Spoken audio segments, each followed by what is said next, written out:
way I looked at it is, I might get only one shot at this. There's just the fire inside of us, mate. I was never afraid. That's how I like to live my life. The more egregious it is, the better. I'm just being real. Was any part of you wanting that? I've not seen anybody go to take a pair of decks in the middle of B&Q and start a rave. No, I've not seen anybody do a rave on the metro.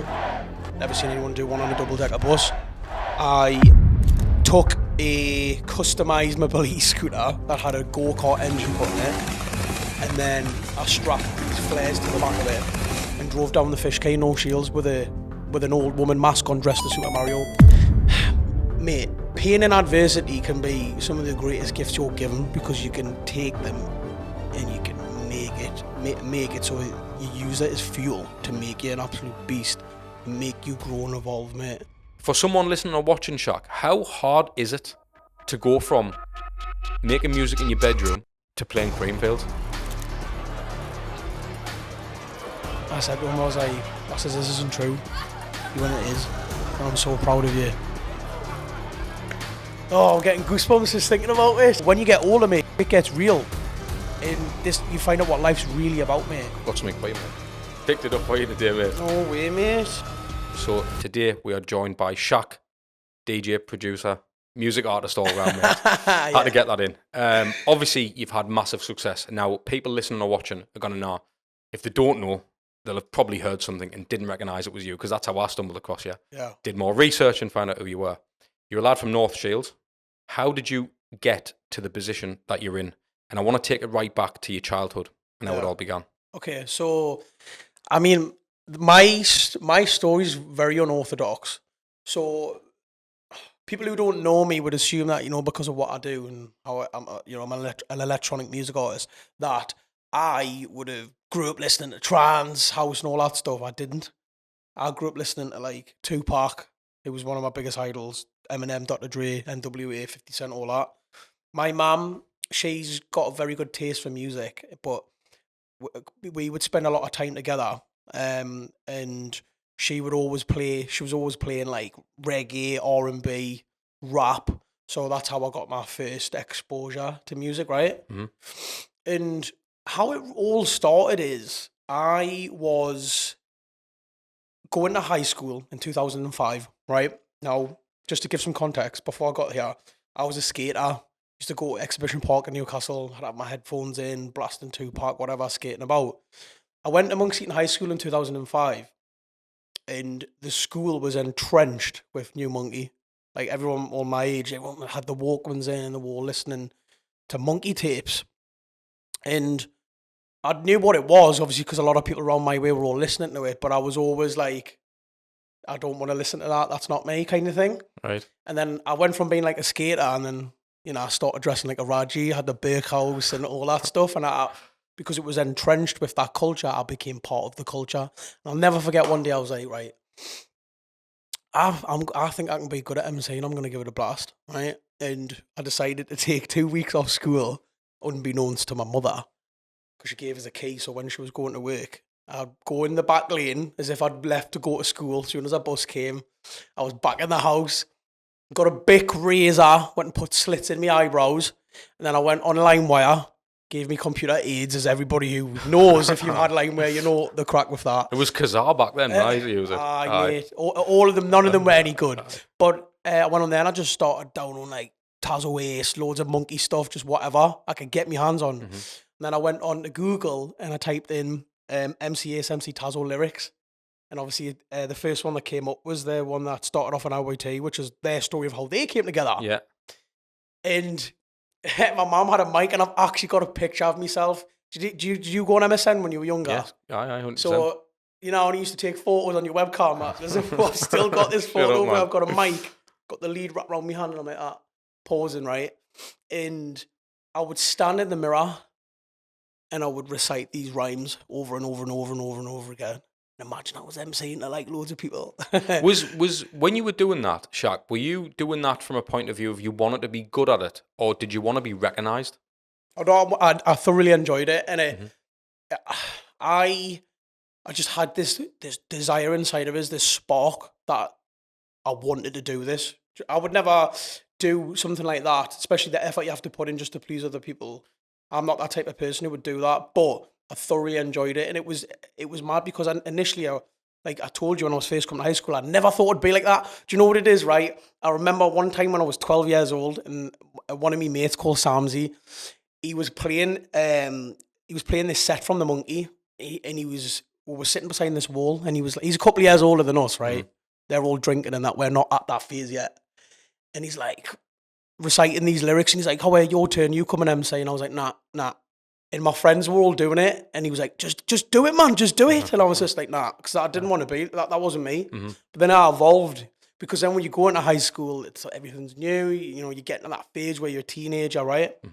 So I was going back to my story and how I was learning, right? So I was in the mirror learning that, blah, blah, blah. And I remember I was getting letters off the school because I wasn't going to school. And I was just chucking them in the bin. And then I would like forge letters with my mum's signature and that, blah, blah, blah. Actually, when I was a kid as well, I used to ring up and pretend to be my mother. Obviously, my balls hadn't dropped yet. So I was like, "Oh, hello, he's not coming into school today because he's not well." So after 2 weeks, I just turned up back at school, right? Slits in my eyebrows, bit of coast, let's go kind of thing. And that's how my journey started. At first, obviously, you know, like everything, I was shit at it. But I got better at it, and I learned to really love it, and I love my craft. And do you know what, right? I've got a friend of mine who he loves fighting, right? He says he gets a buzz off it, right? And that buzz that he talks about, that's a buzz I get when I go to MC, right? Now, how old are you again? 34. So me and you were both millennials. I'm 32, you're 34, right? Yeah. So we grew up in the same kind of era, right? And I would go by myself to other youth clubs in rival territories, really, by myself, mate. And obviously, you know, when you think about it, you're stepping on someone else's patch, really, and you're who's this kid? It's like Eminem type of gear, isn't But it? I thrived off the challenge. I used to go to Ravenswood in Heaton. We had one in Battle Hill called the Tit.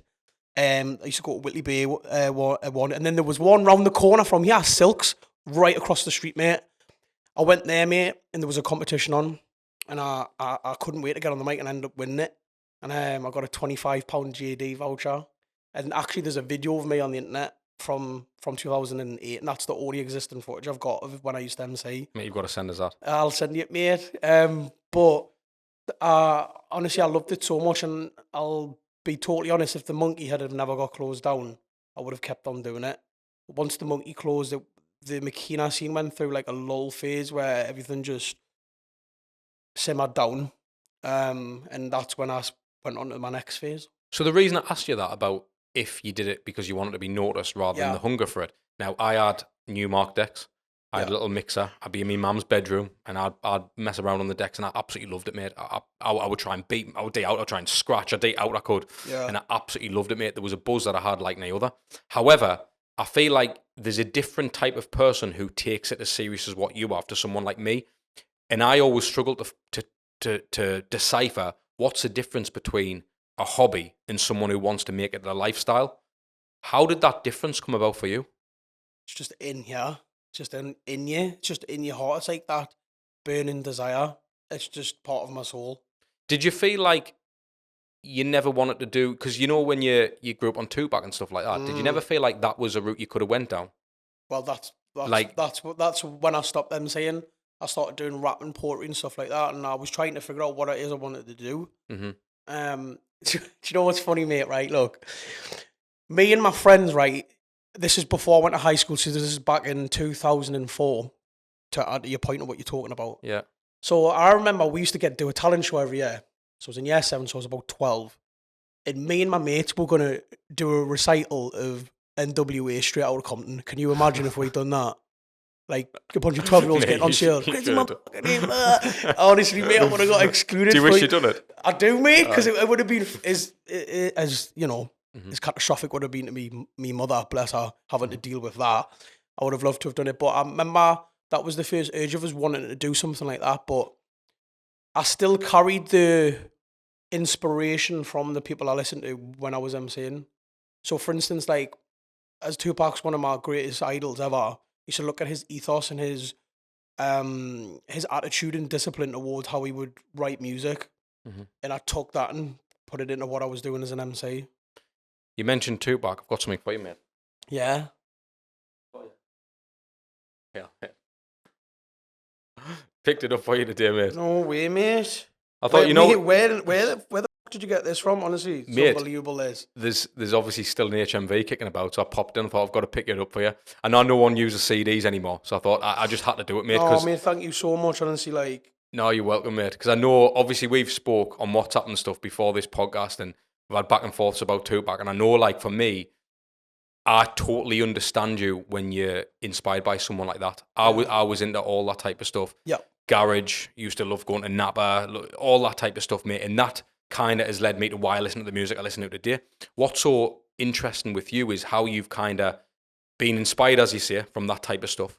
But then you've also led this mad path to where you've got to now. Yeah. What I've really took from you, Shak, is the stuff that you've done, and a lot of people probably have, well, the people who haven't seen it need to see it, but you've done these mad raves and B&Q and Greg's and places like that. And I see the marketing inspiration, and I feel like a lot of people might say, well, he's an artist, he clearly listened to music no matter what it was. I see a marketing side to you, which I feel like a lot of people don't pick up on. I understand that people say, oh, he's mad him, he's jumping in B&Q doing raves, but I think it's actually kind of ingenious, stuff like that.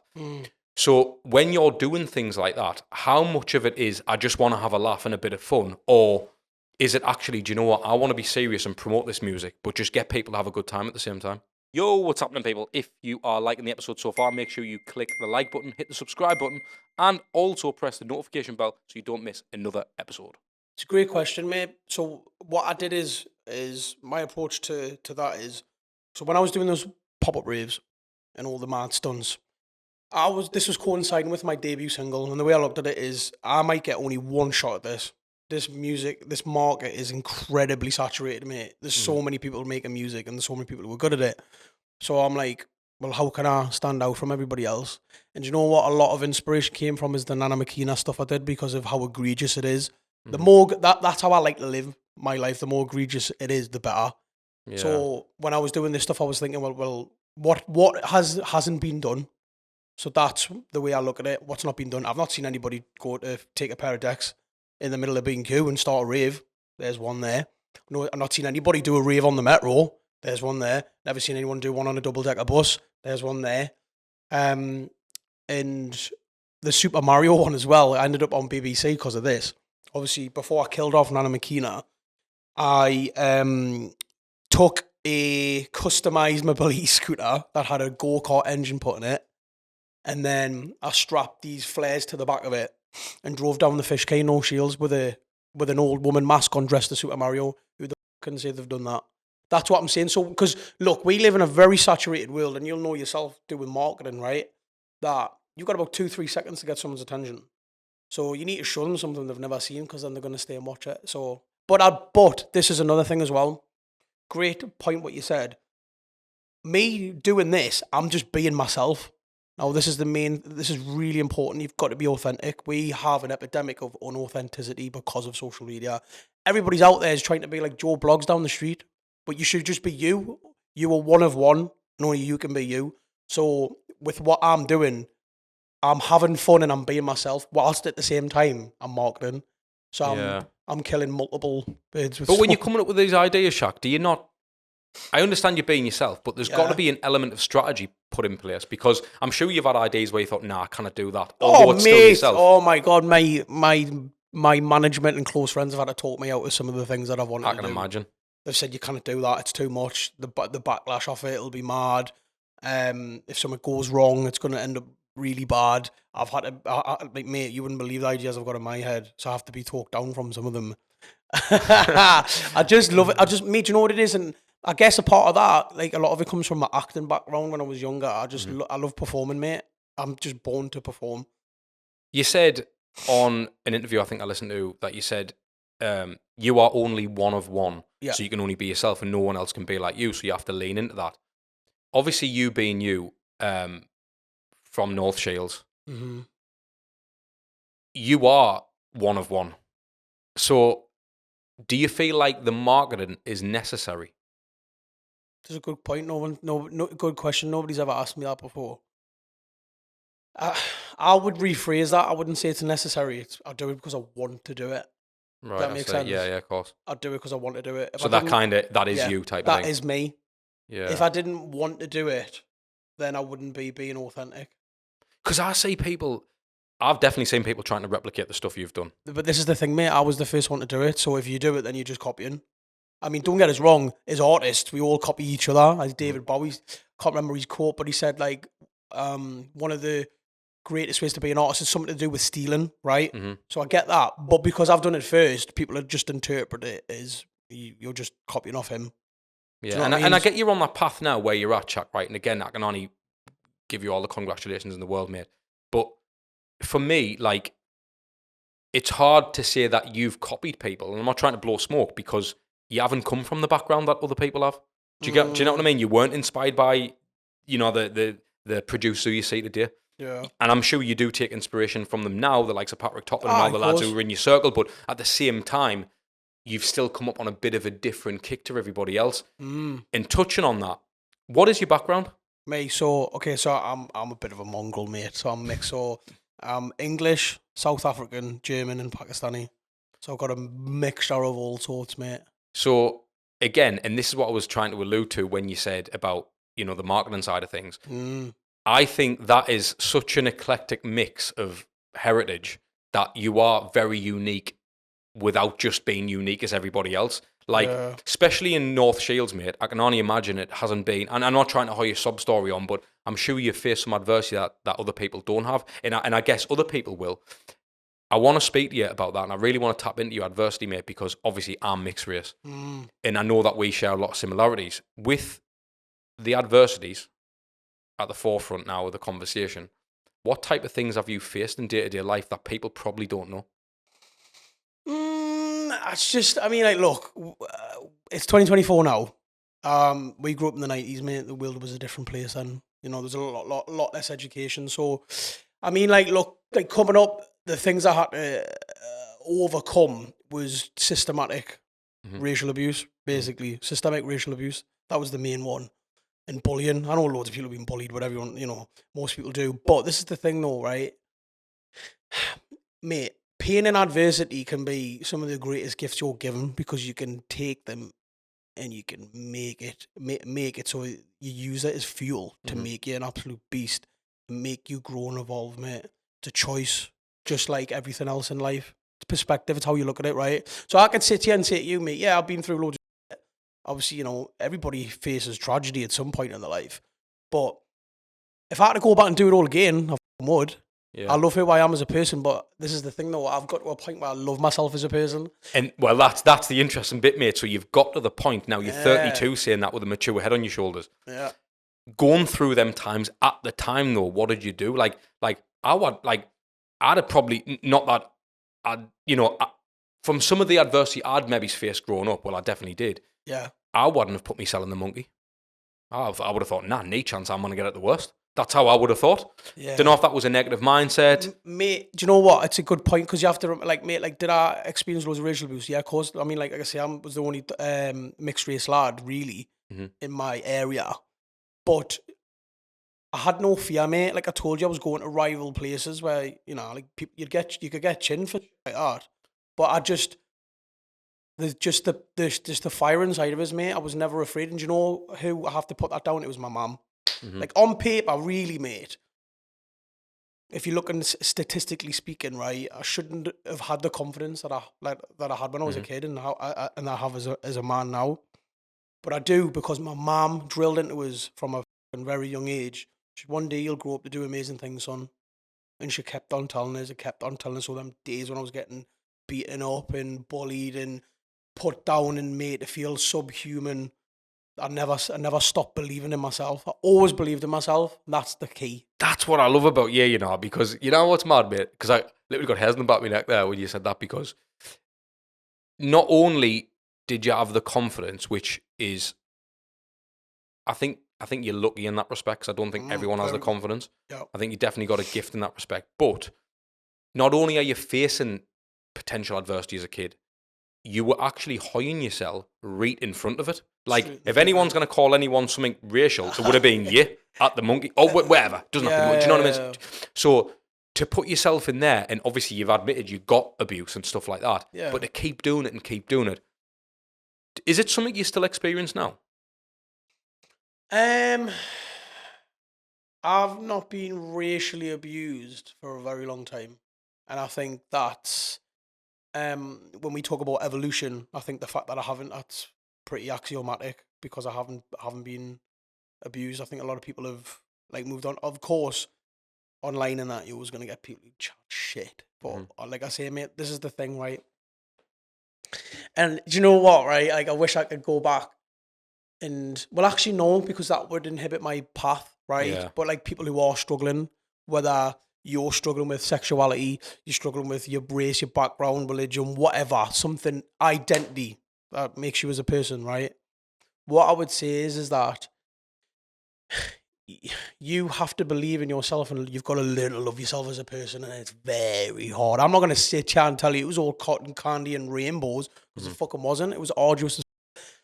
Like, I was alluding to when we first started talking, right? There was one day, right? I came back from playing out, and my mum was like, "Oh, how was your day playing out?" Blah blah blah blah blah.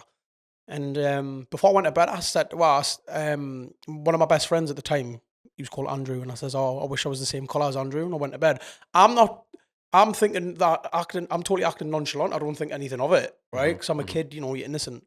My mum got really upset about that, because she feel like, have I failed as a parent? Do you know what I mean? So those are some of the things, and those are some of the obstacles I had to overcome to be who I am today. But this is the thing: when you learn to love yourself, you don't look back on what your life has been like and wish things had changed. Do you understand? Yes, I do. You embrace everything, and you stand in your own power and say, "You know what? I love myself." You can look yourself in the mirror and you can say, "I love what's staring back." Nothing can touch you. Is it hard? Mate, it's very hard. Very hard. Because you'll get triggers from time to time when it comes up from the past. But this is all part of your life journey. And I guess the thing is, though, mate, like, part of the reason why I think the way I do is because of how I was brought up by my mother. She's an absolute hero for the stuff that she had to done. My mum's an absolute warrior. And like you said, I'm very blessed, mate, because not everybody's got a parent like that. And that's why I feel obligated to pass on the knowledge and wisdom I've got and help others, because I was given a gift from the universe. You're very wise in the way you speak. I feel like you're an old soul, because some of the things you say to me, and again, before the podcast when we've talked over the week and that, and you've said certain things, I've been like, he thinks the way I think, but you can see it better. It's mental, mate, right? But you know what's mad? You said there about your mate Andrew, and when you come back, right? Yeah.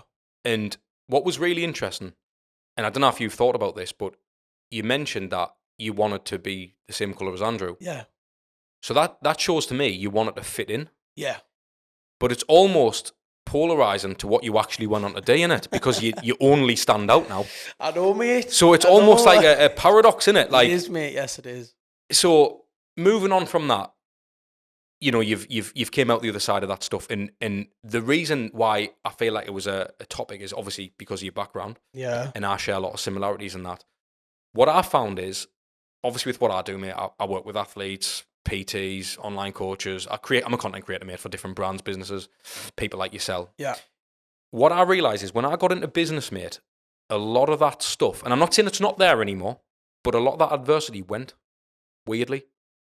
Now, when I was in normal jobs in the corporate world and working at normal, I've worked at factories, I've worked at whatever, and there was a lot more of that.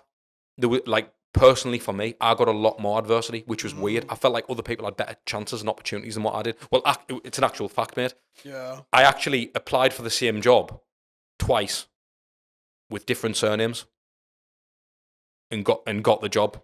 Mate, my dad had an alias. He had a pseudonym when he would apply for jobs. Yeah. And I think, mate, didn't quote on this, but the statistic is something like, if you're from a mixed background, it's 17 times harder to get the same job, which is mental.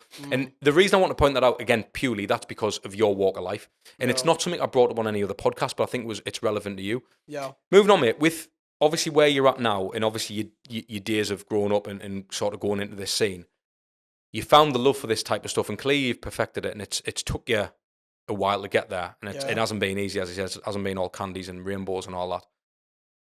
For someone listening or watching Shak, how hard is it to go from making music in your bedroom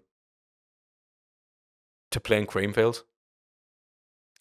Well, your question is one that has many answers. Everybody's path's different, right? Mm-hmm. So with me, mate, my debut single was a massive hit. So I didn't have a reference point. So I think ultimately it depends on your network. I was very blessed and lucky, and this is why I say I pay homage to where I come from, because if I didn't come from No Shields, I wouldn't be where I am. Because one, it's having the support Mm-hmm. of my community. I think this is what I love about being a Geordie, right? Is we galvanise people who are trying to do well, and we'll rally behind them, and that's what you need, especially in the early stages, right? Mate, the further south you go, mate, the country's not like that, and because of on all the travels that I've been to, all the different cities, I've noticed the further south you go, mate, it's just not like that. Again, if I didn't come from where I do, I wouldn't be where I am. Is that because of where you are, though? What do you mean? On your journey? So, for instance, I'm from Sunderland. Yeah. So I'll salt the earth. Absolutely love the people in Sunderland. Obviously, I'm from there. Very proud to be from there. But I feel like I've had more backing and support when I started the content PT business. I felt like I didn't get the same support when I was in a normal job. Right. Do you feel like, because you're seeing people galvanise and come together to support, do you only feel that because of where you're at and what you're doing? Oh, so are you? Do you know what I mean? Are you saying that it's the good old expression that people are riding with you, not for you? That's what I'm asking you. No. Do you not think that? Nah. Yeah, of course, I've seen people who are like that and can spot them a mile away, but no. This is what I'm saying. Yeah. The people who I have got in my corner from my area, the good, genuine people, and they just want to see us doing well. Like, look, me, Ben, Hemsley, Patrick Toppin, Sam Fender, we're all from No Shields and my old mates. Mate, that's crazy. And this is the thing about Newcastle, people see someone doing well, they'll get behind them, whereas other people will be like, they'll kind of stand it. I've talked to people from different cities around the country, mate, and I've shared my experiences and said, like, what's it like for you? Polar opposite, mate. And this is why I'm so proud to come from where I do, because it is a magical place. And I have so many friends who've immigrated different places, and I get it. For certain jobs, you can't work here. But, like, I don't want to ever leave Newcastle because I love it so much. I do get it, mate. Like, yeah, they're not. It's an unbelievable place, of course it is. And I feel like, and this is like, that's what I'm trying to get at. It's not trying to. It's trying to see your experience, and because I've never been to the heights that you have, right? I have in my business, but I'm not an artist. Yeah. So I believe there's levels in terms of popularity. So when you get to Shak level, and there's a million levels past you, respectfully. There is, But when you get to your level, it's almost like you become because everyone, right, listens to music regardless. So it's subjective in itself. Yes. But if people are into your tune, they're into you. I feel like it would be very hard to love your music and not like you. Mate, do you know what? You can say that, but you can get athletes, mate, like Floyd Mayweather. He was one of the greatest athletes of all time. I don't know him personally, but from what I've seen, you can formulate an opinion. We all do that collectively, mate. Yeah, I get that. It's part of That's our human psyche. It's we always stereotype people or judge them based on what we see. So I think you can get like athletes who you love, but you don't like them as people. And I think as music, maybe music might be different, because I've often thought about this. Can you listen to someone's music and not like them? I don't know. I can't answer that question. It's subjective. If you like my music, you like my music. That's cool. No, it's mad, mate, right? So he's one for you. So I used to love, well, I still do, but grime, right? Massively into it, right? And I met one of my favourite grime artists, and it was at Tup Tup, right, years ago. And I loved him bits, mate. Like, I supported him, used to listen to his tunes, all the usual stuff. And anyway, mate, because I knew a few people, I was always hanging around with different types of profiles and stuff when I was younger. And I met this particular artist, again, I'm not going to say the name, but I met this particular artist, and I was like, and he was selling his merch. There was some merch on sale. Anyway, it would run out, and I asked him, I was like, mate, is there any chance I can get one of them tees? And he went, do you want me boxer shorts and all? That's what he said, right? Now, mate, I'll have been 17. I wasn't even supposed to be in there, and I got in through people I knew. And as soon as he said that to me, it's changed everything. So when I hear bars, I like you, like that's how I think. Do you know what I mean? Like, and it's weird because until you meet someone, it's very hard. That's why I'll always tag people on face value.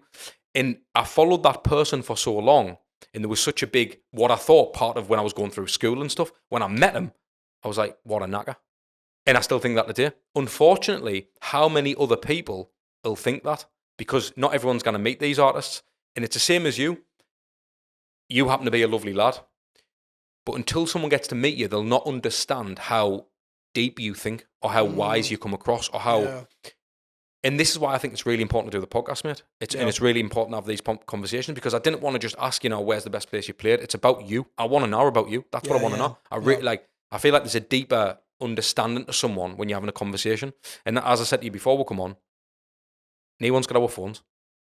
You're looking at the whites of someone's eyes and you're having a conversation. Now, how often does that happen, really? Do you know what, mate? I get asked this a lot, I've got really deep people around me. Like, people ask us, like, the discourse that we're having. Yeah. People say, like, can you have that conversation at home? And I can. I've got some really good people around us who we can have those nourishing, really stimulating conversations. And you might not always agree on certain things, but you can have the conversation. And that's the most important thing. We don't do it enough in this day and age. And you know what the sad part is as well is you see it on the internet, people arguing with people they're never going to meet. Yeah. All this crucial time that they're getting. Mate, time is the most valuable asset you have got because you can never, ever, ever get it back. Doesn't matter how much money you have, right? And I see, when I sit and observe, I see people that just argue and hurl and abuse of people that they don't even know. And it's like, I see the bigger picture and where we are heading collectively as human consciousness and society, and something needs to change, because if it doesn't, mate, it's just going to be... And do you know what, right? The problem we've got is we've got a lot of wounded and a lot of angry people on this planet. And do you know what? I actually asked my tour manager, my best friend, Kennedy. One day I said to him, mate, how many people do you think, as a percentage, or percentile rather, do you think are unhappy? If you could give it a figure, he said around about 85%. Obviously, it's impossible to know, but based on his observations and the experiences he has had in his life, that's what he formulated. And I sat and thought about this, and imagine if that was the case. And again, mate, from what I see online, that's what it looks like. It's probably more than that, mate. Massive majority of people are unhappy, right? Yeah. So when you see somebody who's acting in totally abhorrent behaviour, and the way I look at it, mate, is you've got to, instead of looking at them with anger, you've got to look at them with envy. No, I'm sorry, not envy. Sorry, empathy. Yeah. Because anyone who's happy, mate, isn't going out of their way to be somebody else. Yeah, exactly. They're going through some, and there's a lot of angry people, mate, in this world. I think it was, I don't know if it was Jordan Peterson. I don't know if you listen to him, but some psychologist said that happiness is when expectations and goals aren't met. And I absolutely love that, mate, because when you mentioned there about, let's just say for argument's sake, it is 85% of people who are unhappy. Yeah.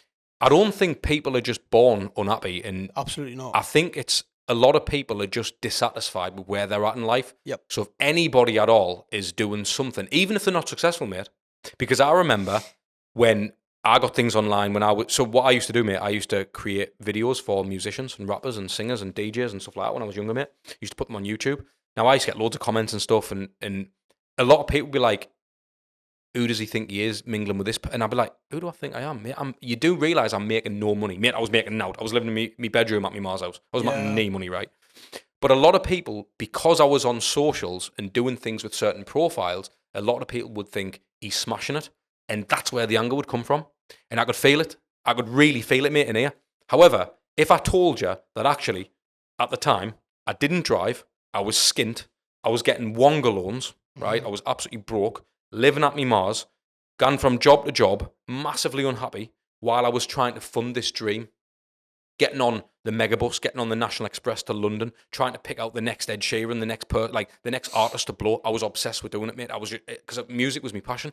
So I felt like if I told people that, which I didn't have the humility to do at the time, if I told people that, I wouldn't have got the hit, and I bet you I would have been right. And I feel like a lot of that comes from, it's back to that thing, isn't it? A lot of people don't on you from above. It doesn't even. When was an artist 10 times bigger than you talking about Shaq? Doesn't really happen. Yeah. Now you're gonna get people who say certain things, but that's a different kettle of fish. Yeah. We're talking about people who are hating on people. So on that subject, when you said earlier on about you can spot certain people from a mile off if they're kind of trying to ride the success, not support it. Yeah. Have you lost people along the way? Do you mean? Well, it can be in both ways. I've lost people physically who aren't here anymore. Mm-hmm. But I mean more from a support point. Yeah. Yeah, I see what you're saying. Yeah, I've cut people out of my life who weren't right, mate. And you know what it is, going back to when we were talking about Tupac, right? Mm-hmm. He, for me, is the epitome of having the wrong people around you. What will happen? Mate, I mean, like, best way you can epitomize this is the following, right? Mm-hmm. This has been proven in science. If you take good bacteria and you put them in a bad environment, they'll turn bad. Turn bad bacteria and put them in a good environment, they'll turn good. Your environment is key for your success, right? So if you have got the wrong people around you, and we've seen this so many times with so many successful people who had the wrong people around them, what happens? You end up in the gutter with them. It's like that meme of the fruit in it, the rotten fruit in the bowl and the apple. Yeah, mate. Show me your friends and I'll show you your future. Mm-hmm. You've got to have people around you who've got your best interest. Now, this is the thing, though, right? One of my very, very good friends, Cameron, he once said to me, "When you go through, you know who's real, right? The people who are still there." And my close friends, I've been in the trenches with them, and I know I can trust them with my life, which is very important, because in this world of anger and hatred and stuff like that, you're gonna need people to insulate you from it. I've got to ask you, was the nose ring inspired by Tupac? The piercing? Aye. A little bit, yeah. Was it? Yeah, a little bit, yeah. I actually try to have a ring in my nose, but I can't. Because my nose doesn't like it. Has anyone ever asked you that? Nah, No. you're the first. I just thought there. I thought, is that why? Yeah.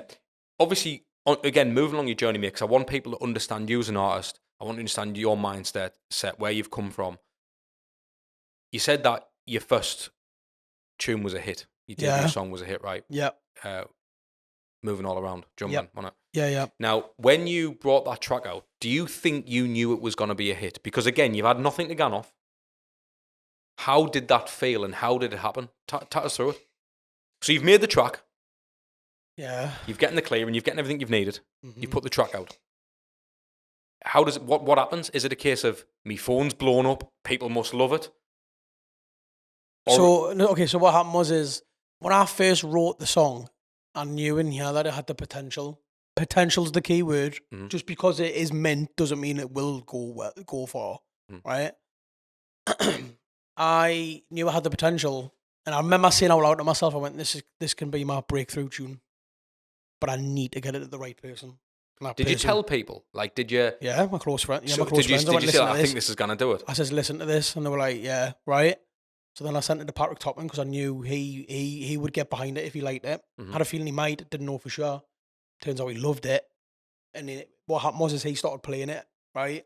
And more DJs were asking for it and more DJs were asking for it. So I had loads of people playing my tune before it was even out. And then obviously it got picked up by Ministry of Sound. And then it just flew, mate. It was just went with the wind by. It was just gone. It was just unbelievable, mate. And you never ultimately know. You hope, but again, I didn't have a reference point. So did I think it would do well? Yeah, I did. Why did you pick that tune? Because I'm sure you'll have cooked a lot of tunes. Yeah. Oh, yeah. Because the hook was really catchy and it was simple. I found the more simple things are, the easier they are to digest. Was it a toss-up between that and something else? Or? Nope. No, that was the one. I want to ask you, Shak, about that though, right? Because again, for the person listening or watching, and for my curiosity, now I didn't need to know about figures and stuff, but what financial situation were you in before that? I was on the Dole, mate. And what was it like after? Financially free. as in for life? Yeah, I think so. I mean, I don't know how long I'm So- going to be alive for, Yeah, but... I get that. So what's the process? When do you see money off music? So every song's different. Mhm. In this circumstance, because I was signing with a major label, you get an advance. So you can get an advancement whether you're doing films, you're writing a book. So I got an advancement off the label, mate, and I remember I'll never forget this. Right before the song came out, I was negotiating my deal. Mhm.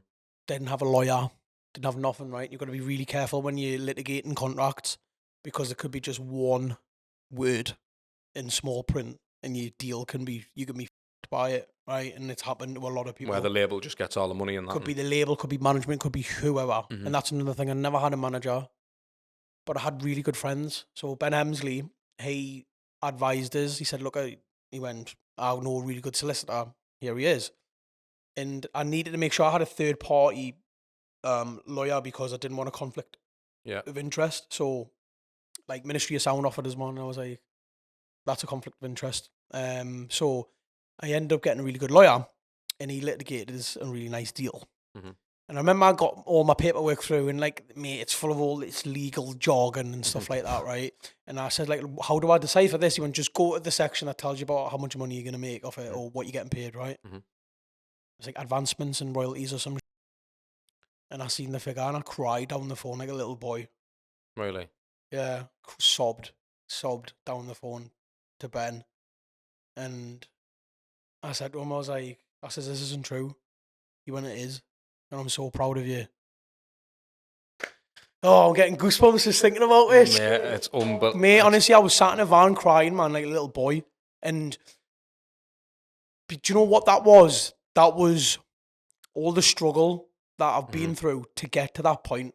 It's like a relief point, isn't it? Of course it is, mate. That's why I just sobbed and I was like, I did it. Do you know what I mean? And then off the back of that, mate, and obviously it was a huge success, and Ministry wanted to work with us and we signed a deal. And I got great management. I'm with 360, that's who Calvin Harris is with. Mhm. And they're really good guys and they look after us a lot. And that's the thing, mate, going back to what I was saying about the circle and having good people around you. You need a teammate. There's no I in we, right? Mate, if anyone thinks they can make it on their own, got the fucking head up, boss.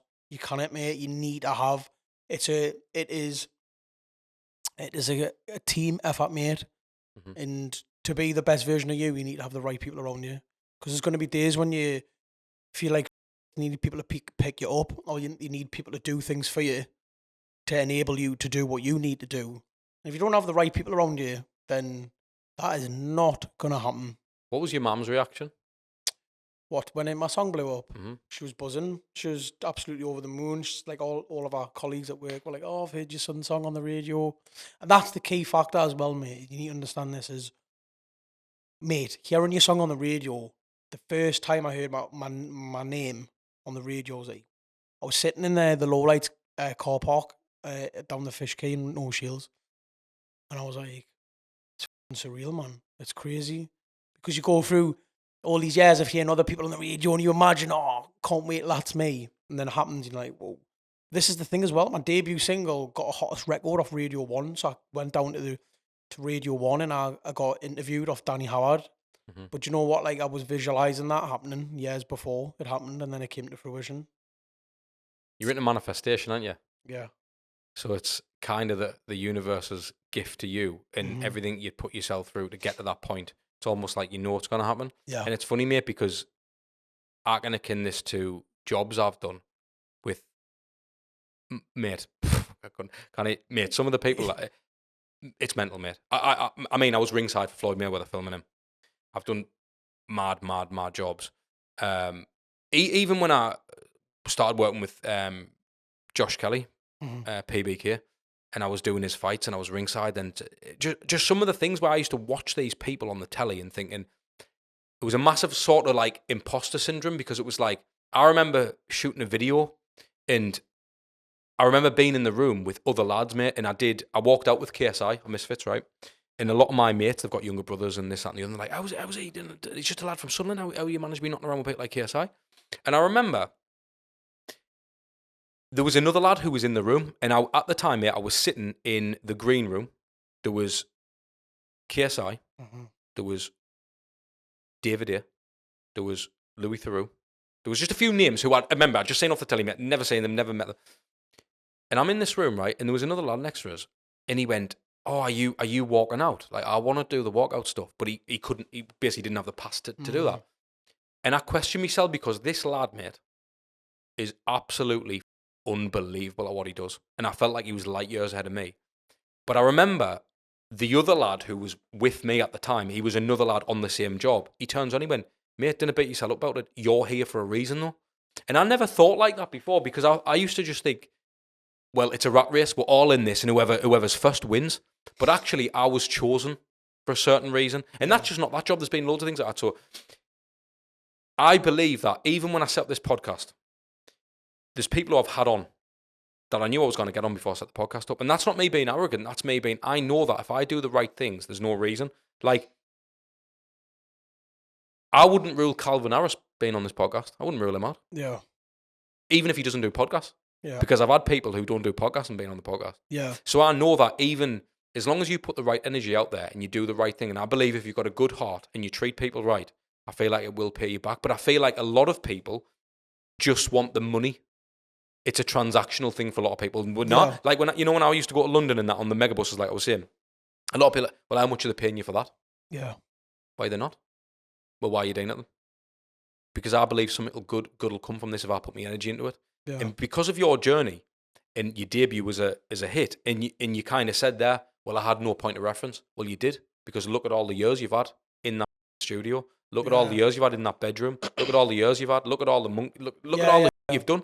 You had a million points of reference, mate. And I believe that might have been your first hit, but on the grand scheme of things, it's just a hit that was always going to happen. And that's the way I look at stuff, mate, because I don't feel like, just before you had your hit, and I can compare this to something like Mr. Olympia, and I actually had this conversation yesterday, right? So, do you know a bodybuilder who wins his pro card, right? Yeah. Do you know the day before, he didn't have a pro card, and he was different, and now he's got a pro card? Yeah. Yeah, in the world's eyes, he's different, but to him, he's not. You're not different. You might have improved your craft, but you're no different to what you were 3 weeks ago. Yeah. So if you had a hit tomorrow, I'm not going to get a different Shak tomorrow if I get you on the pod. Yeah. It's the same lad, do you know what I mean? Well, that's not true with everybody, though. You know that. Aye. But you know what I'm saying? I know what you're saying.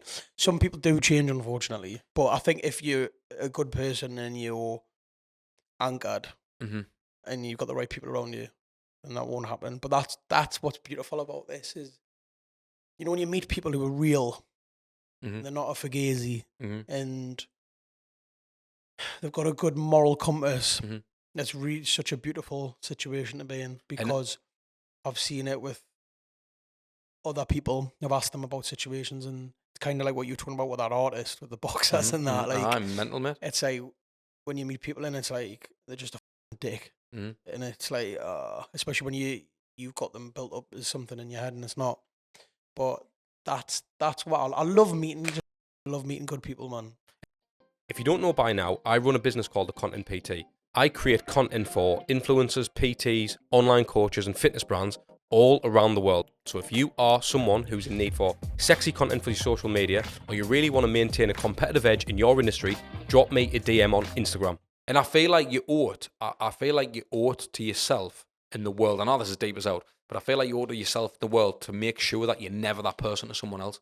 Because you've got no idea what they're going through when they meet you. Do you know what I mean? What do you mean? So, you know how that guy was with me? Yeah. Me idol rapper at the time. Yeah. You've got to make it your duty to never be like that with other people, Of regardless. course. Do you get what I'm saying? So, like, even if you're having a day, you have part of their journey is why you're there. Yeah. Do you get what I'm saying? So you never know who you're going to come across. Yeah. And I feel like it's really important. But again, as what you've just kind of touched on there, was not everyone is like that. And unfortunately, some things will get to people's heads, financial, ego, no matter what it is. When your financial situation changed, did you treat yourself? Yeah. What'd you get? Sell a nice car. Did you? Was that the first thing you did? Yeah, I mean, like I say, I'm a petrol head. I love cars. So What'd you buy? I bought a 640 DM Sport. What were you driving before that? Vauxhall Astra from 2005. So it was like nearly 20 years old or something like that. It was I called her Sheila, little 1.8, but she did the job. When I was doing all of my Nana Makina shows, Mm-hmm. I was flying around in this, going up and down the country and that as well. But served my purpose. But first thing I did is I bought myself a nice car, and then did some renovations to my mum's house. Mint. And then I kept a little bit left for whatever and need, because I didn't know when I was going to make money again. Because again, there's one thing getting paid off in advance. You get other money from touring, but that's never a guarantee. So I wasn't sure what the future was going to be like. But fortunately, I got loads of bookings. So see, this is what I mean. Like, you're winning, man. Like, I get the financials are nice, right? But to being able to provide and the things you've done. But, like, that's the win for me. If your career ends tomorrow, you've won. Doesn't matter, you've won. You've won. But there's no one, like, renovation of your Mars house, treat yourself, experience success, looked after people. But you haven't changed. You've won. What more there is to do now? Just enjoy what you're doing. I suppose you can chase the hits. The hits are nice, but I believe they're just nice. Yeah. Like there's a deeper thing to this. Do you know what I mean? That's what I'm getting at. Like look at where you've come from. Look at your journey from North Shields along the road. Like, look at where you come from to look what you're doing now. Yeah. You've been all over the world doing this. Let's not leave that out. Yeah. Do you know what I mean? So, and I get it. Music's took you there, but you've travelled the world. People, mate. And I know this sounds mad because you probably take it a bit for granted. We all do when you reach a certain position or whatever. Do you know how many people I know who haven't even left the Northeast? You've got no idea. Really? Mate, you've travelled the world. Mm. Or I'll know people who've been to Spain once.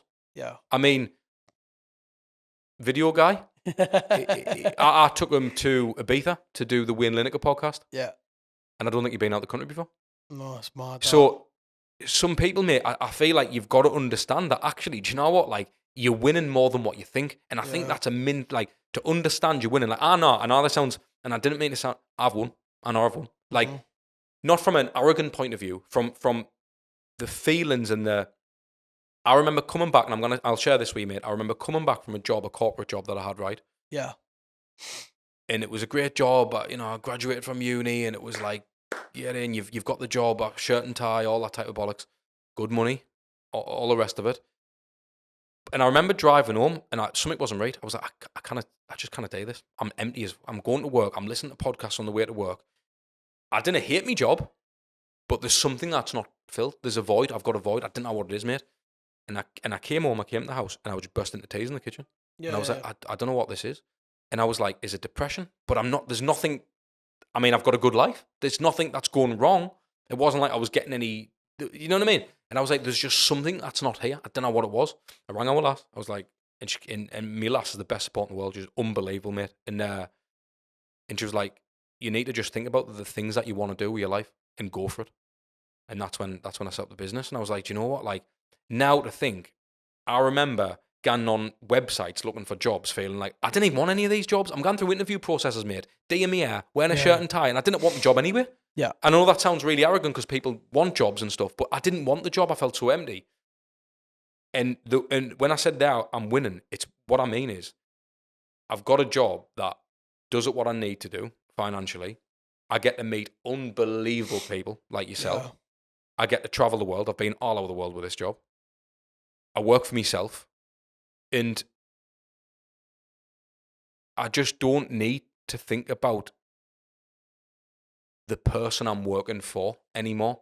And I don't need to think about the environment, the situation. If I didn't want to do a podcast with you, I'm not doing it. Yeah. Like, and a podcast is not my business, but it's podcast.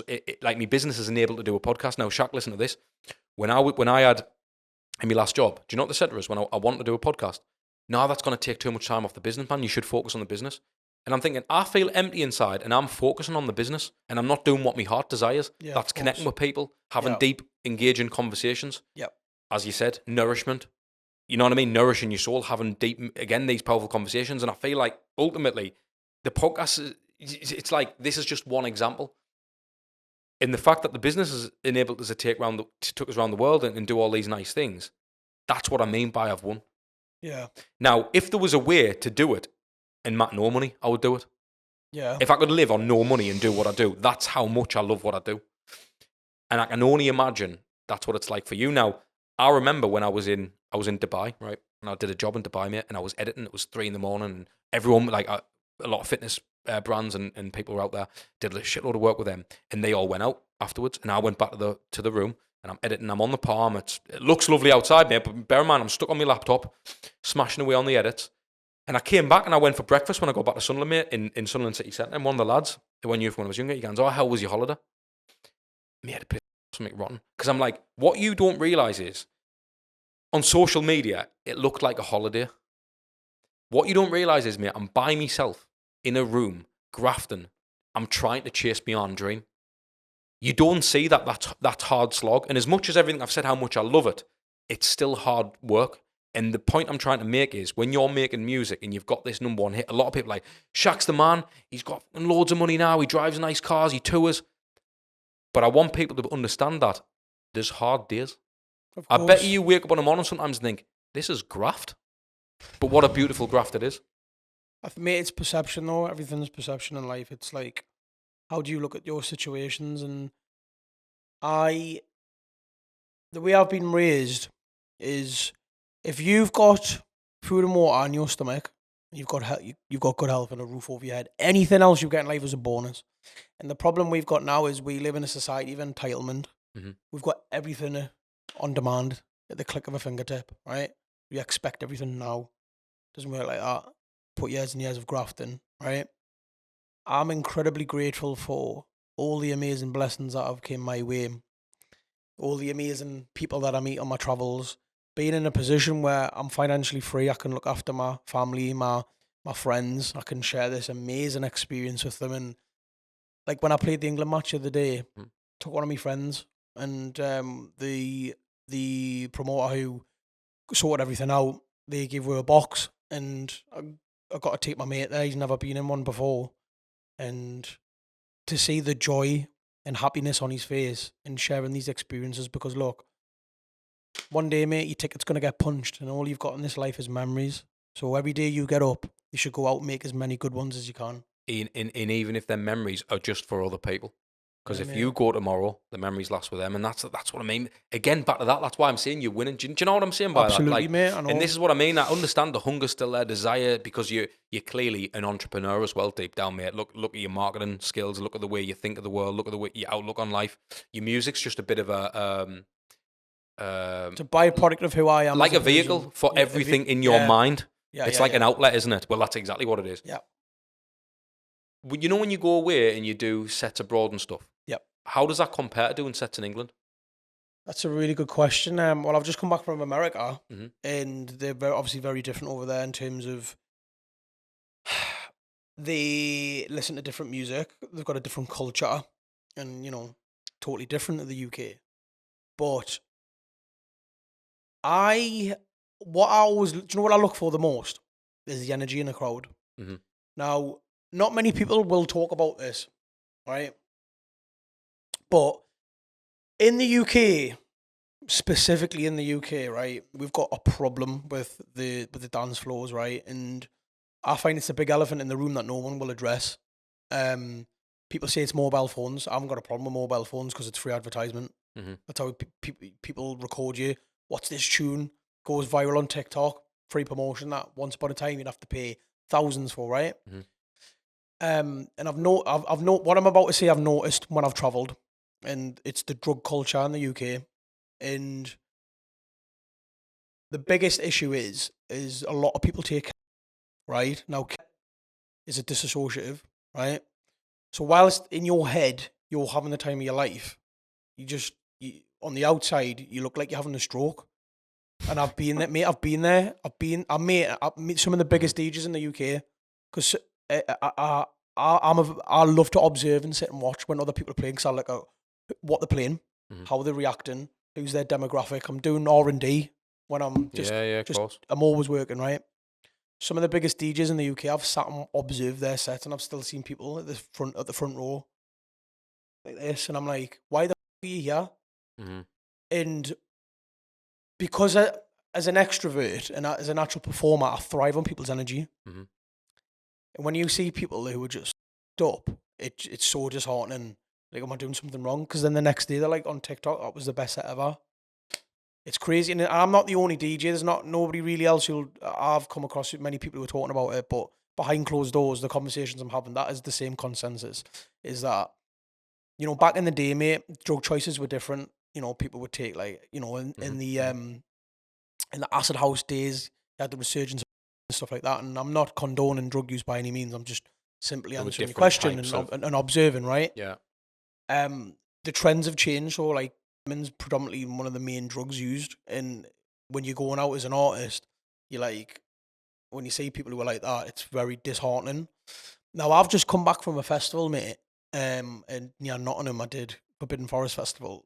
Mate, I was on the last day of a 4-day festival. Crowd was mint. Energy. Mate, do you know what it's like on a 4-day bender to have energy like that? And the energy was so good. So that's what I look for. So when I have been to other countries, mate, that's the number one thing I look for. America, mate, the energy was unbelievable. I was playing in LA, right, on in West Hollywood, and the music that they mainly listen to is not what we play. Mm-hmm. Me, Ben Hamsey and Hannah Lang, we were all playing how we play back home. Mm-hmm. We play more up tempo, faster tempo than them, but they took to it, mate, which was unreal. And I love that, mate. But that, when I travel, mate, that's what I look for the most. Everybody's different. And I had one of my friends, mate, he said to me, he said, look, I've DJ'd all over the world and he understands something. As a northerner, you're used to just saying if something's good, people are jumping about, right? Mm-hmm. And I never thought about this until he talked about it. Because I've been to Peru and people don't dance like that. So if you because of how you're trained, essentially, from your experiences on what to know, what's good or what to look out for because of your environment, you've got to remember that other people dance differently. So you've got to, like, always factor that in, mate. But yeah, energy is what I always look for when I'm playing, because that's what I thrive off, mate. I love interacting with people and seeing the happiness on their face. And I made the situation that needs to be rectified, like, but you can't control what people do. Do you know what I mean? So a good point to add to that, and a question that I can kind of derive from it, mate, is you're obviously very experienced in understanding cultures, understanding the mood, understanding how people are feeling on a mass scale. You've got an opportunity that a lot of people will never get to do. So you can recognize that, right? How do you recognize someone who's real? Do you know what? I don't think anybody's ever asked me that question ever, right? It's an intuition thing in here, but you gain that experience, like you gain that skill from experience. So, no, in the past, when you've met people who you thought were good and you realize they weren't, it's a skill that you harness, and it's something it's something that I've harnessed over years. But this is the thing, mate. All my success all happened at the right time because I was ready for it. You've seen what happens to people? Look at people like Mike Tyson, mate. The saddest thing about his story is his own success was his demise. Mate, imagine being heavyweight champion at 20 years old. No one's built to be able to deal with that. I've got his sparring partner on the podcast. Have you? I have, mate. I mean, sparring him at his prime. But this the thing I'm saying though is, mate, is like, look, no one's equipped to deal with that, right? And if I think about, you know, like my previous years and that, I would yearn to be where where I am now, but I wasn't ready for it. And this is the thing, mate. If it had happened, I would have f***ed up. And this is why I don't believe in. There's no coincidences in this life. Everything happens when it's supposed to happen. And I know I said at the start of this podcast, right? And I need to say it, obviously, again, because it's recorded. I've never been as excited to do a podcast than I had with you, right? Yeah. That was before the podcast, obviously speaking to you, and things I'd seen online, you come across how you actually are when I've met you, which is very, it's very, what's the word for refreshing, right? Okay. So when you're having the kind of journey that you've had, how do you find, because you are proper salt of the earth, mate. It's crazy, you very know. kind of it, is it? No, but like, I love meeting people like that. Like, I've got a lot of good mates, round us, and they need different to you. Do you know what I mean? And that's when I know actually he's sounding. Yeah. And I can trust people like this, right? Those type of people, in my experience, never wanted the clout. They never wanted the fame. They never wanted all that. Now you've experienced that, and I know you're going to experience more. Mm-hmm. How have you dealt with that? Do you like it? Do you like, when you're walking through the Metro Centre, do you like getting took for photos? I wouldn't say likes the word. I would more rephrase it that that's a byproduct of success. But did you want that though? Was any part of you, because I know, I'm just being real, was any part of you wanting that deeper down? I think when I was younger, yeah, because this is going back to my journey, because I wanted to be accepted and I just wanted to be loved, because I through the things I experienced when I was younger, I was like made to feel subhuman by some of my peers, or that I didn't belong, and I just wanted to fit in, just wanted to be one of everybody else. You know what I mean? Mm-hmm. So when I was younger, then yeah, I guess when I used to sit and daydream and stuff like that, sometimes I would sit and think about, like, I hate using the word famous. I never use it. Mm-hmm. When people say like, "Oh, you're famous," I says, "Well, that's subjective. That's entirely up to you. What you think." I don't ever use that word. I hate it.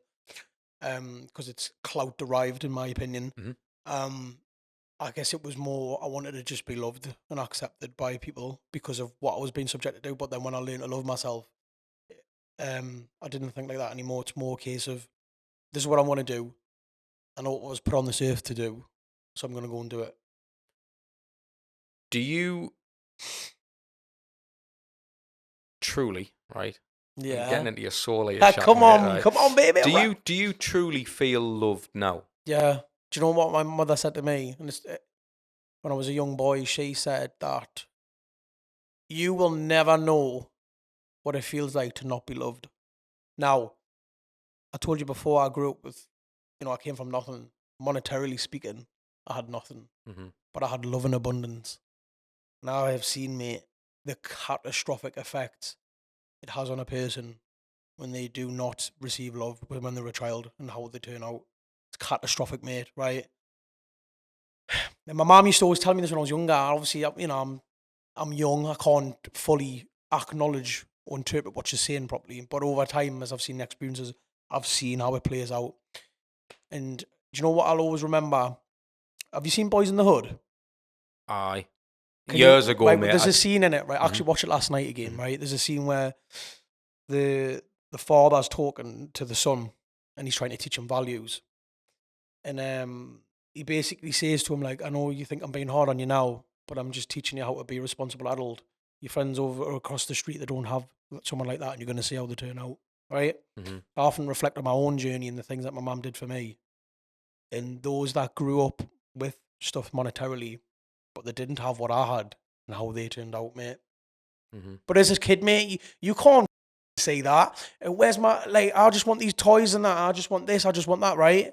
You can't say it, you can't value it. Yeah. But when you get older, mate, it's real. And this, you find out what life's really about, mate. And this is why when I went and did a workshop at Walker Riverside Academy, and I was speaking to the kids there. And I'm trying to tell them as an adult to appreciate life and give them skills. I know it's, for most people, it's probably going in one ear and out the other. And I said, I wish I could take you in a time machine and show you life through my eyes now, because your perception changes, right? But that's life, mate. That's you've got to go through. You've got to go through that journey, mate. And I think, mate, like I say, my mum, she loved me so much and she showed us so much love. And it's took a long time, mate, because you have to remember when you're a kid. I remember when I was a kid, right? There was this lad whose house, when you go to someone's house for tea after school, right? Aye. I kept on asking to go to his after tea, and he kept on saying no. Right? I'll ask my dad, whatever. And then my other mate asked. He was asked straight away. And then I remember I was standing at the school gate. Someone was like, "Oh, his dad doesn't like you because of the colour of your skin." Cool. So when you're a kid, mate, trying to absorb that and understand, like, well, why? Do you know what I mean? So then you go through that whole identity crisis in the journey, mate. And this is the thing, mate. Has it been difficult? Absolutely. But guess what? That's who made us who I am. And that's who I love myself as a person. And if I had to go back and do it again, I wouldn't make any changes. No, and so you shouldn't. because that's. However, even if your life hadn't turned out how it had, I still wouldn't be making any changes. Do you get what I'm saying? Because the person that you are is the person that you know what I mean? You've had to go through the person that you were to be the person that you've become. Yeah. Going through them type of times, mate, I can only imagine, mate, because I've been through them myself, so Yeah. I know. As you've sort of came to this point in your journey, Shak, right? Do you feel that things are just starting now? Yeah. Is that how you feel? Do you feel that hungry now? Yeah, of course. Because the reason I ask is you're 32-year-old, right? Yeah. You got a missus? Mm-hmm. Do you want kids? Yep. Soon? Yep. Do you? Yep. Got one in the oven? Not yet. Oh, got to put some things in place first before. Do you want him or her to go down your path? No, they're their own sovereign being. They can do whatever they want. But I mean, would you encourage it though? Do you think music's good? I would encourage them to be whatever they want to be, mate. That's the thing. Like, okay, then let us ask you this, Shak, right? So your son says, Dad, I really want to be like you. I want to go down that path. Yeah. What things would you say to him to make him aware of how hard it is? Just tell him how it is. There's no sugarcoating it. And this is the thing, mate. Like, you asked us before about like fame and that, right? When you get up to a certain stature, you relinquish your privacy. Mm. And that's like walking naked through the street, mate. And people might love it, but while people might be on your side 1 minute, when they turn on you, and it can be rough, mate. So you have to prepare yourself for that. Do you know what I mean? Mm-hmm. Especially in this day and age, mate. I mean, like years ago when there was no social media, it was hard then. Never mind now, because it's just constant. Do you know what I mean? Mm-hmm. And so I would just tell them how it is. If you want to be a music artist and that's what you want to do, let's do it. You know what I mean? I can encourage you and guide you and stuff like that. But I would absolutely encourage them. I just want them to be there. I would want them to be their true self and happy. Yeah, that's of course. All it is, isn't it? That's the main thing. But again, like happiness is subjective, right? Can mean so many different things to different people. But like, mate, being happy is hard. Can be hard for some people to obtain. And I asked you before when we were discussing about how many people in the world do you think from a percentage value aren't happy. And someone literally yesterday told me they were in what third world? It was a third world country. I can't remember the country, right? I said they had nothing, but they were so happy, right? And I often think I call it first world problems. The more things you have, the more you've got to worry about. Yeah. More money, more problems, isn't it? Really? Yeah, exactly. More money, more problems, and finding true happiness in this life can be incredibly arduous. And I think that's why we do have so many aggressive people. Mate, before I came here, guy in a petrol station was like, "Hate me life, man." He was like, "I've been working all my life and I'm sick," right? But this is the case for a lot of people. Yeah. And I guess I feel the struggle, mate. Look, I'm blessed to be in the position that I'm in. Very, very, very, very, very lucky, right? I'd never take that for granted, and I know how lucky I am to be in the position that I'm in, and that's why I'm gonna do everything I can to give back as much as I can to my community, because without them, I wouldn't be where I am. And that's why I say a lot of the charities that I'm working with now, I said to them, I start with my own people first before I go anywhere else. Because without them, I would never be where I am. And that's why I'm an ambassador for the NSPCC. So I'm working with them to help safeguard children, raise money for them, for treatment for kids who've been abused, educating children, educating parents, to break the cycle of trauma and contribute to making the world a better place. And that's why I'm also working with the NHS, with the Shine charity, which is a mental health charity that focuses on abused kids, war veterans, homeless people who are mentally handicapped, stuff like that, mate. People who are vulnerable, because these people just get left behind by society and they just want to be heard.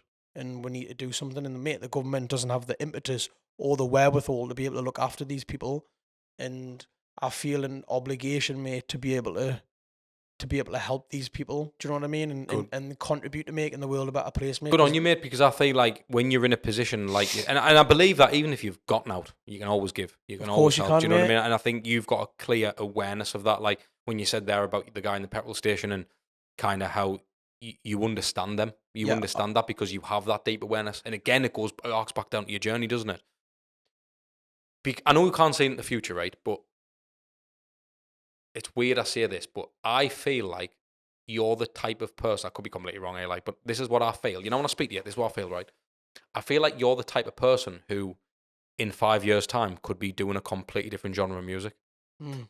I really feel that because I feel like it's weird, mate, because I feel like you're that sort of colourful. You're willing to have a go at out. And I genuinely think that if you weren't doing music, you'd probably be doing something well anyway. So like, but I feel like about myself, which is mad. Like, I feel like someone asked us the other day, literally one of my mates in the car, he said, as he went, do you like videography? Or is it business that you like? And I've never been asked that question before.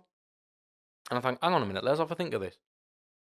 I enjoy doing something creative no matter what it is. Yeah. So if I wasn't doing this, I'd be a tattooist, a barber, a DJ, a producer.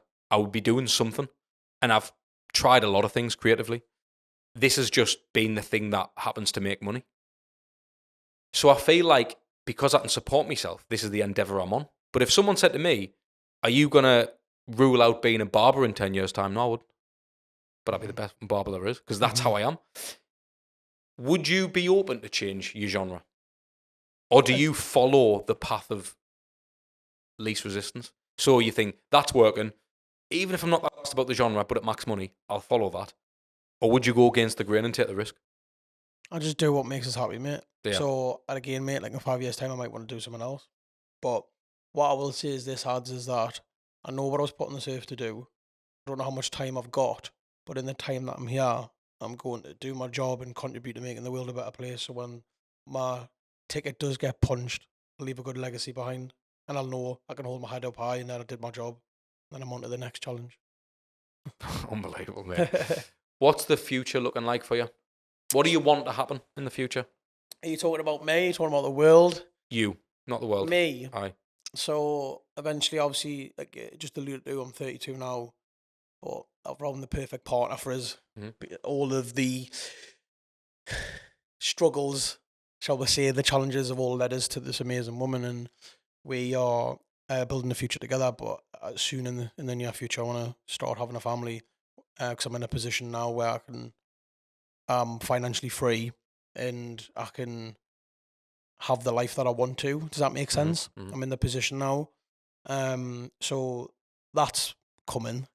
And then in terms of music, mate, I just want to become one of the greatest music artists in the world and then use that platform as I've got to change the world and make it a better place. Because listen, mate, look, my mum always said this to me when I was a little boy. She said, you picked me to be your mother, right? And at the time, I'm like, sitting comprehending what you mean. And this is how I formulated my opinions and how everything makes sense to me is that if I hadn't picked my parents, right, I, one, wouldn't be who I am physically, right? I wouldn't have had the challenges and obstacles to come over, which is why I believe when you come to this life, you pick before you come here what you're going to do. You want to learn ABC, this is the best solution or the best simulation, whatever you want to call it. This is the best way for you to be able to accomplish those goals, right? Which is why that was like kind of the final piece in the puzzle for me, learning to love myself, because I was like, I chose this life. Does that make sense? Yeah, I do. And I knew from a very young age what I was put on this earth to do because of my mother, right? So I'm going to fulfill my obligations and do what I need to do, mate, and live a happy life. But I'm living like, mate, like, look, I know I chose to incarnate at this time, as did you, as did everybody else, because you come to learn certain goals, right? And like, look, mate, I sit back and think about, you know how I got my foot in the door? Mate, if it was 2 years either side, it wouldn't have worked. Not, mate. Especially because I heard a story when you said you were going to go on holiday, the plane flew your house, so you end up going to digital, then you end up boom, boom, boom. And even that's mental, that like. Mate, this is what I'm saying, there's no coincidences. The fact that I came up with Nana Makina because of COVID, right? I know I picked to incarnate at this time, right? But this is the funny thing. It's not funny, actually. This is actually really serious. We are at a crossroads. Like, humanity's at a crossroads now, mate. As a civilization, we're going to either go one way or the other. And the fantastic thing is we're going to be here. We've got front row seats, baby, right? Yeah.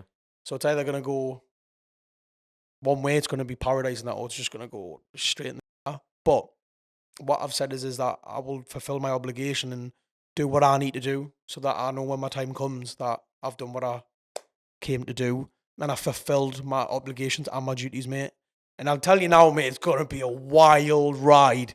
The future that's coming, mate, is crazy. So to answer your question in short, there's multiple things I'm going to be doing, but with my music, mate, I'm going to use that platform, and I'll have other avenues splintering off. So I'm going to build my own mental health foundation, and then for off the back of that, I want to get more back into acting and doing media and shit like that.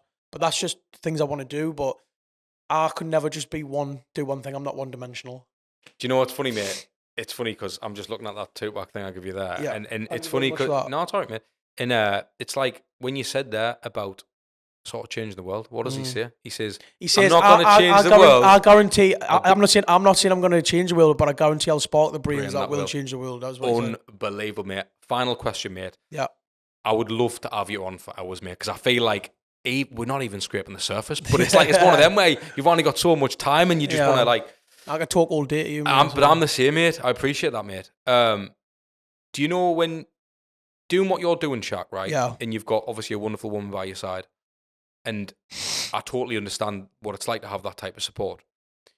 As a music artist, yeah, how hard is that for her? Yeah, it's a good. Do you know what, mate? It's a really good point. Because you see the way, you know, in this life, you know the way things can be, mate. You get obviously attention chucked at you left, right, and centre. And I actually had this conversation with her recently and talking about it, like, and just checking in and how do you feel about everything and that. I think what you have to do is, mate, like, I'm very archaic in my values. Mm-hmm. I'm dead old fashioned, mate. Believe in marriage. I believe in the family nucleus. So you have to translate your love into that person, and that makes them feel comfortable. Does that make sense? Yeah. Is it hard, mate? Of course, there's times where like I'm taking photos, lasses come over and they're far too touchy feely in front of her, and I'm like, what the? Do you know what I mean? It does make us feel awkward, mate. And I asked one of my mates, who's also a DJ, the experiences that they've had, and some people don't give a fuck, mate. Like in front of the partner, they'll be just like, do you know what I mean? And it is tough, but what she said is like, I knew what I was getting myself in for. That's fair enough. Do you know what I mean? But again, mate, it's communication.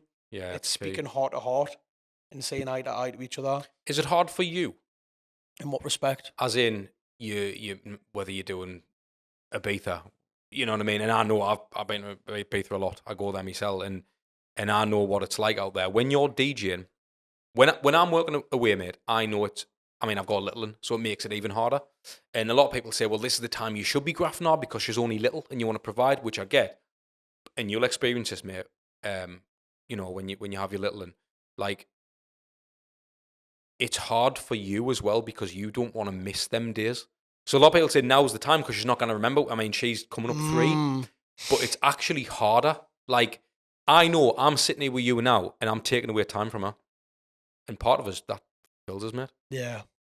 Do you know what I mean? Yeah, I couldn't fully understand that, mate. But I also understand that I'm on a mission, and I know that I've got to do certain things to accomplish that. But I feel like a lot of people put light on the partners, which is it's important because without her, you wouldn't be you, and you wouldn't be able to go on to do the things you're doing. Certainly not raise a family, have the family nucleus, believe in those traditional values. But about you as well, do you find it hard when you're away? Do you feel like I'm becoming this profile and she's not? Can you expand a little bit more on that? So, for instance, as you're getting more recognition, yeah, your financial situation is changing, albeit it's both of you because you know you're the, you know, but from a social media point of view and a profile point of view, you're getting bigger and bigger. Now, I don't know this because I'm not a musician, but with an artist, I had Michael Jackson's Bodyguard on, right? Yeah, I've seen, yeah. And I said to Matt, when Michael Jackson told the world he was with someone, he lost half of his fan base.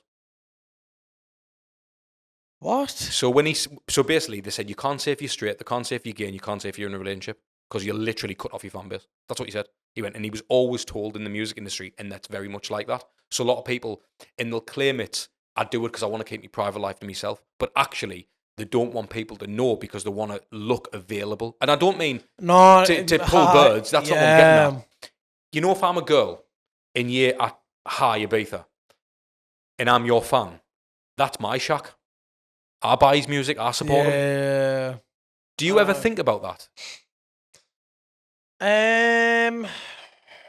Not really. I think because like mate, if you don't show that side of yourself, you're not being authentic and you're living a lie. Yeah, I think things are a lot different now since Michael was around. I mean, I've got loads of people like Patrick Toppin. He's obviously got a wife. Mm-hmm. He's got a partner. There's lots of DJs who do, show the other half and stuff like that. But I know what you're saying because I think some people will look at, if you're single, you've got more marketability. Because again, mate, like, look, one of the things I can sell is you've got like, as an artist, you've got like your music and that. Sex is another thing as well. I know. Do you know what I mean? We're talking about marketability, mate. I know that's one of the things, but the way I live, mate, if you pretend that you don't have a partner when you do, that's just you're a weirdo.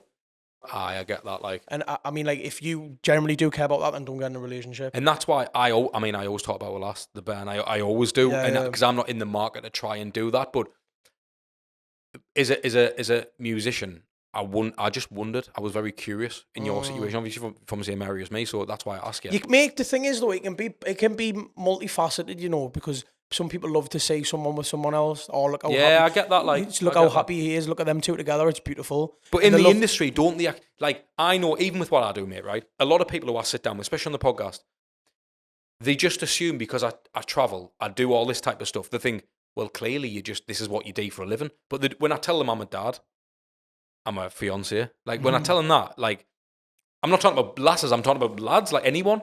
It's almost like, I thought doing this type of stuff, you couldn't have all that. Well, no, you can. If you've got a good network around you can do what you want. And you're testament to that with, obviously, the life you're leading with the support you've got of your partner. One thing as well I would say just to add to that is this, right?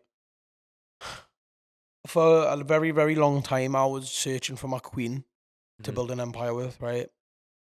If you pick the wrong partner, instead of building an empire, they'll tear your fucking world apart. Fact. And mate. Right? And that's what I always said this to my friends. The hardest decision I will make in my life is picking who I'm going to spend it with. Mate, do you know what? And then it gets one layer deeper. It's picking not only going to spend it with, because some relationship can be temporary. So it could be what temporary? Some can be temporary. And you think it's forever at the time. Yeah. Because we've all had ex-partners and stuff. Of course. But picking the mother of your kids. Oh, yeah. You can't change it, mate. Because once you have children, mate, you're tied. So I knew, not only was that's a wonderful person, but she was so right. I feel like, again, it adds to that I'm winning. I've won. Do you know what I mean? Like, because again, a lot of people go through their life and they unfortunately don't find these people. And I feel like, again, like, part of your journey now and the start of your new journey when you become a dad and go on. We've got to have a part 2 at some point, mate. Because I kind of wait to see where you go from this. Yeah. Your immediate plans in the future. I know you're cooking up some stuff. What's your summer looking like? So I'm playing all over Europe this summer. Mm-hmm. So I think next week I'm playing in Ironapa in Kavos. I think I'm playing. Right. I decided for the summer I wanted to do more European stuff because I toured the UK loads last year. Mm-hmm. So I wanted to go try somewhere else, get some new fans, right? We've got Trick Fest on the Town War in Newcastle on August 3rd, which is going to be fucking mint. Tried to do it last year, but the weather ruined it. Mm-hmm. Really looking forward to that. Obviously, I've got Ibiza with Radio 1, and then I'm back off to America in September, mate. So my media plans for future, mate, is just keep on making music and enjoy the times, mate, and just continue on this journey. I've got this year I'm actually building. I'm not going to tell you the brand in case someone takes it, but I'm building my own brand, which is the name of the brand is actually got a lot of meaning, but it's also really cool. So I'm working on getting the design done for that. What type of brand is it? It's going to be for now. It's going to be a clothing brand, but it could evolve into an event brand. Mm-hmm. I haven't decided yet, or a label. I don't know, but this is something I want to do. Obviously, I'm working on the NSPCC and the Shine project, so we're looking to do an actual documentary with Shine guys. On what I've decided to call it is we're going to call it a shine a light on the darkness, because that's what we're really doing. Yeah, of course. Showing people what's going on, and talking about the services and where people can go, and just illustrating to people what's going on. Because look, mate, everybody's struggling. Yeah, Mate, exactly. times are so hard now for everybody. Like, I just come from the gym, man, and someone was telling us there about 18-year-old lad who jumped off the cliffs in Marsden, mate, and how many people how many suicides they get there, mate, and it's so sad, mate. And even younger people. Look, mate, I had someone message on TikTok the other day about a 9-year-old who killed himself, mate. Yes. What's going on, man? And do you know what, right? Mate, social media, as much as I love it because of what I do, mate, it can be poison, and it can destroy really some can, people's mate. minds, mate. And these, especially the young uns now, mate. Like when we were kids, mate, we were running about playing 99 doors, you know, just causing chaos and having fun, water fights, you name it, right? Now kids are not even going out and communicating anymore. They're sat strapped to the phone, mate, and it's turning their brains into mashed potato. And when you look at the rise in mental cases, when people talk about, is there going to be, like, you know, a new mental health epidemic? Of course, that's axiomatic when you look at what's going on, mate, in this world. Do you know what it is, mate? Look, again, I was talking to you before about why I'm here, what I'm here to do. There is a plethora of problems facing our world today, right? Many of them are serious issues, and that's why I'm going to do everything I can to contribute to mitigating those and changing it for the better. Because if we don't do something about it, mate, and by no means am I pessimistic, right? Mm-hmm. I'm always positive, but we're at a crossroad, mate. We have to do something before it gets to the tipping point. It's too late. And I think I heard Joe Rogan talking about, like, it's like being in a herd of buffalo and you're in the middle, hurtling towards a cliff. So before you know it, it's too late. Do you know what I mean? Mm-hmm. So we've got to collectively do something, mate, which is why I have a deep burning desire inside of my heart and soul to try and make as much of an impact and contributing to changing the way things are, mate, with the kids, mate. I feel, mate, being a kid now has got to be so hard, man. Heart goes out to these kids, man. So difficult having Instagram and all that stuff, and the mental pressures, and honestly, mate, the amount of cases I hear of kids killing themselves or trying to commit suicide, mate, it's tragic. And this is why you doing, like, this shine light on the darkness thing, mate. Yeah. It's like, because I know, like, certainly with, like, suicide and that's something that's very close to me. I lost my best mate to it, and I'm sorry to hear that. And I know that, like, and even social media wasn't as bad as what it is now. And I feel like, mate, it's just we need more people like you in the world, mate. I mean, like, look, that's what we're here for, right? Mm-hmm. Is to plant seeds, mate. And this is another thing I'd love to say as well, right? Look, you know, the human mind, the brain, right? This is what people need to understand about when I was talking about perceptions, everything, right? Your mind can be your best friend or your worst enemy. Mm-hmm. Now, the human mind is like a patch of soil, right? Or a field, right? Imagine this, right? You're a farmer, mm-hmm. and you have got two seeds. One is, let's just say, like a carrot or cabbage or whatever, some sort of plant, right? Mm-hmm. The next one's like nightshade, which is a deadly poison, right? The earth doesn't give a flying what you put in it, but it will return what you plant. Yeah, of course. The human mind is exactly the same. It doesn't give a flying what you put in it, but it will return whatever you think about that. That is how it is designed. Yeah. And when you said about all these people, all these kids on social media, and it must be, you know, the thing I want to point out as well, as much as it can be a negative thing about the perception, mate, exposure to social media, if used in the right way, might produce thousands of more kids like you. Exactly, mate. Because they see Schak and they're going, right, I'm going to get some DDG 1000 or whatever they are, and just start, yeah. That's what we can do for It's a tool, mate. Mm-hmm. Like anything, like a knife, you can use it to butter bread or kill someone, right? You've got to utilize it in the right way. What an analogy. Do you know what I mean, though? But it is, mate. But the thing is, it's been weaponized. It's been engineered to keep people in a perpetual cycle of negativity and anger, mate. He's a mad one, mate. But yeah, right. Do you know how to butternut squash? Right? What? Aye. Right. Think about this, right? Have you felt one before? Butternut squash. Butternut squash, mate. The heavy Yes. on that. You could kill someone with that, right? But then eat the evidence. I mean, that's a really Think good of point. that. Shaq, it's been unbelievable, mate. Thank you so much, mate, for coming on. Yeah, Really mate, appreciate it. absolute pleasure to be here, mate. Thank And you, we'll mate. have to do part 2 at some point, mate. 100%, bro. Thank you, mate. All right, thanks, mate. So you've made it to the end of the episode. Fair play. If you want to watch more episodes like this, click here.